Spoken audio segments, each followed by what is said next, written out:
Edit na walang kahirap-hirap. Paano ko nga daw ginawa yan? Tara, sundan mo. Napakadali lang, Lodi. Open CapCut. New project. Ayan, hanapin natin yung video kung saan umakting-acting ako dito sa labas. No? Ayan, no? Ito po yun. No? Add natin yan. Ayan, nakita mo naman. Ito po yung ginawa ko dyan. No? Siyempre, nag-video tayo ng plain background. No? Ayan. So, ayan po yung ginawa ko dyan. O, ayan, kita mo naman, umatras ako, no? So, ito. Magsisimula tayo, no? Kumuha tayo ng video dyan. I-click lang po natin yan. Tapos, i-freeze. Freeze. Mag-freeze po tayo ng video dyan. Ayan, no? May freeze na po tayo. So, i-delete po natin yung sa harapan. Tapos, dito na tayo. Sa pasimula pa lang. Ayan. So, click natin yung edit, split. Tapos, delete po yung nasa unahan. Ayan, no. Tapos, hanapin natin yung video kung saan pa wala na po tayo, no. Ayan, yung lumiko ako dyan. Click mo po yan, split. Tapos, delete po yung nasa dulo. Ayan, tapos i-delete mo na rin po yan dahil bawal yan, no.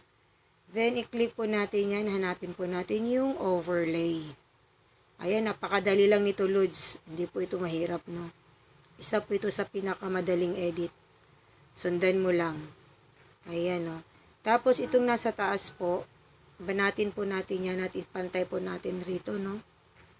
Ayan, ipantay po natin siya. Ayan, no. So, i-click po natin itong nasa baba.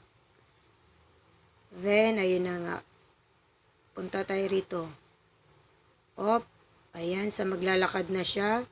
So, hanapin po natin ang opacity. Ayan.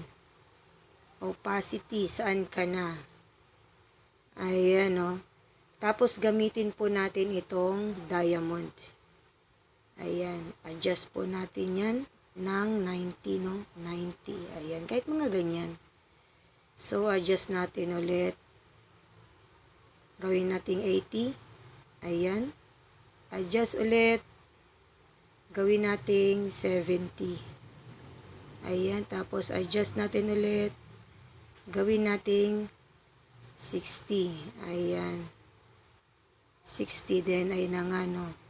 Adjust ulit, gawin nating 50. Ayan, no. So, hanggang dito po, gawin na po natin yung 0. Ayan. So, check na kung goods. O, ganun lang po kadali, no. Then, adjust po natin yan. Then, ayun na nga, no. O. So, ganun lang kadali mga loads. I-play natin.